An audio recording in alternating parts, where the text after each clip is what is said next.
Hello ladies and gentlemen, we are Group WXYZ and we are here to present you the forecast analysis of Home Depot Company.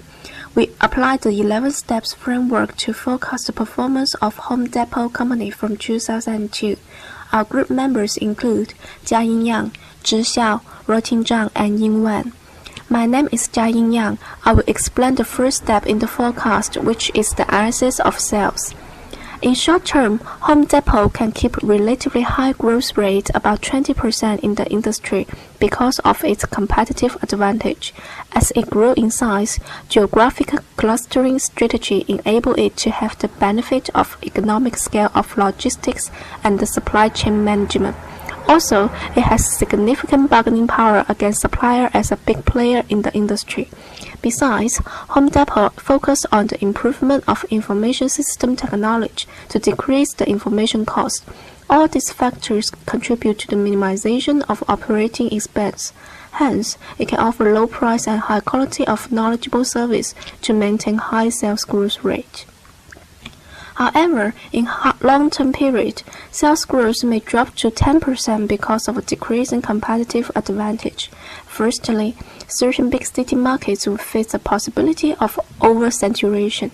The two biggest players, Lowe's and Home Depot, all plan to expand the stores in the market that they are already in. Especially, Home Depot plans to increase its store number at annual growth rate of 20%. After 6 years, this strategy may be difficult to carry out.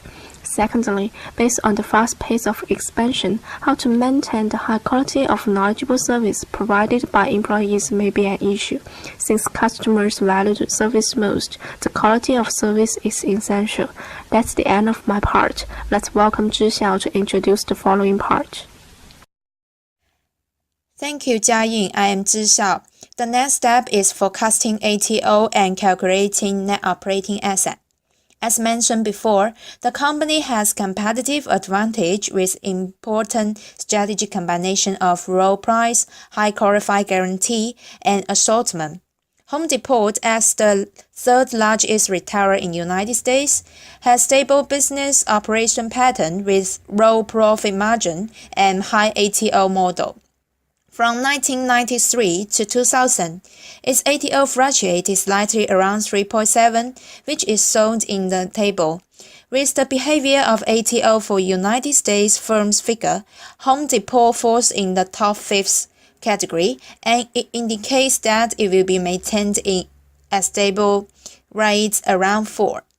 Therefore, 3.7 is considered to be reasonable in forecasting as ATO, and net operating asset can be calculated by the amount of forecasting sales divided by ATO.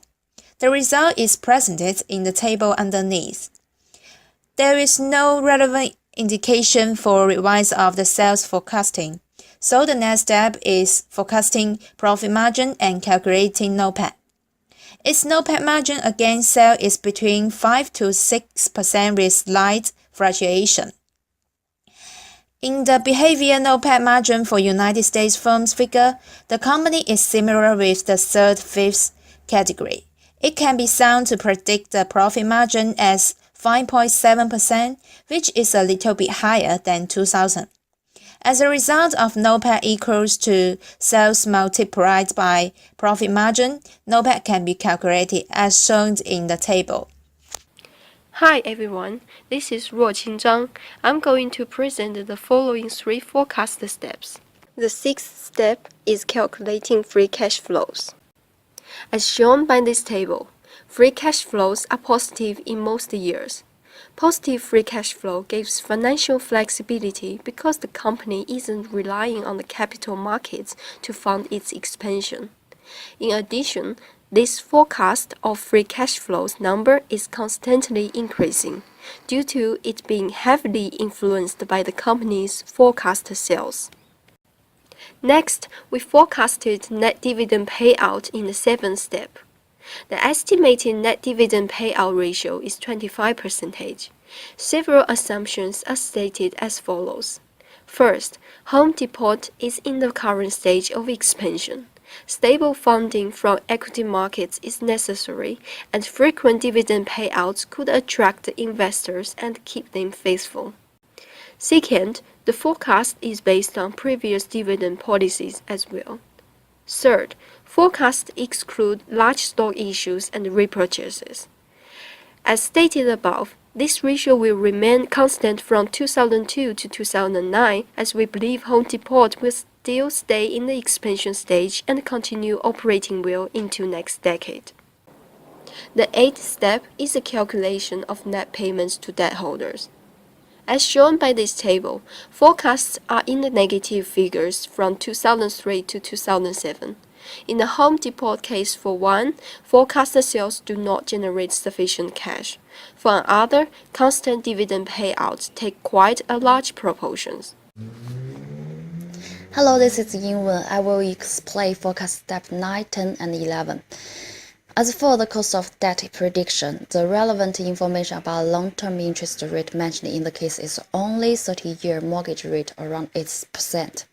Mortgage law has similar feature to long-term interest rate due to its payment term and the relationship with market interest, so that 8% is predicted as the cost of debt for future prediction, and 30% was assumed as tax rate.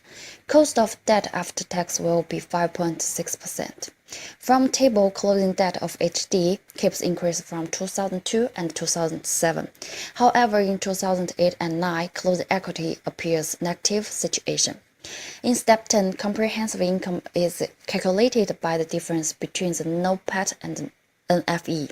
The trend of comprehensive income is comprising with the difference between NOA and NFE, since the growth rate of sales has changed in 2003, 2008, and 9.